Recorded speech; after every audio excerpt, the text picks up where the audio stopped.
भक्ति में भाव ज्यादा जरूरी है या अनुशासन? अनुशासन और भाव जी, दोनों में क्या ज्यादा जरूरी? दोनों जरूरी है। जैसे आपका प्रश्न था कृपा और प्रयत्न, तैसे भाव अनुशासन। अगर हम अपनी इंद्रियों को अनुशासित नहीं करेंगे, हम अपने मन को अनुशासन में नहीं लाएंगे, हम नियमों के बंधन में नहीं बंधेंगे, तो हम भाव तक पहुंच ही नहीं पाएंगे। भाव को पाने के लिए पहले हमें नियम चाहिए। हम नियम से नाम जप करें, नियम से शास्त्रों का स्वाध्याय करें, नियम से ठाकुर सेवा करें। हमारे कुछ नियम होने चाहिए और उन्हीं नियमों के बल से हम अपनी इंद्रिय और मन को अनुशासित करते हैं। नियम में एक पावर प्रकट होता है, उसी पावर से हम अपनी इंद्रियों को, अपने मन को काबू में करते हैं। अगर इंद्रिय और मन अनुशासित नहीं है, मनमाने आचरण होते हैं, तो कहावत सुनी होगी, अंधा बटे और पड़ा चबाए।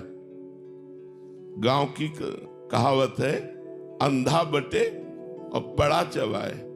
एक अंधा मूंज बट रहा था, रस्सी मूंज की, वो हरी होती है, सूखने पर भूरी हो जाती है। पीछे भैंस का पड़ा था, वो चबाता गया।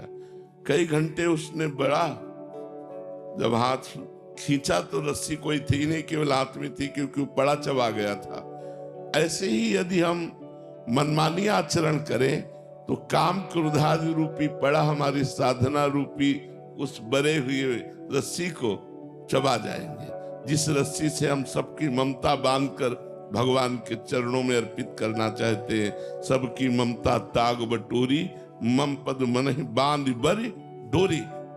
तो हमको सावधानी रखनी है, मनमानी आचरण नहीं करने। तस्मात् शास्त्रम प्रमाणम ते कार्याकार्यो व्यवस्थितौ। कार्य क्या है और अकार्य क्या है, धर्म क्या है और अधर्म क्या है, इसका शास्त्रों से, संतों से ज्ञान प्राप्त करके मन को अनुशासन में लेकर नियमावली के द्वारा जब हम भक्ति करते हैं तो उसमें भाव प्रकट हो जाता है और भाव से ही भगवान की प्राप्ति होती है। महक अग्रवाल जी।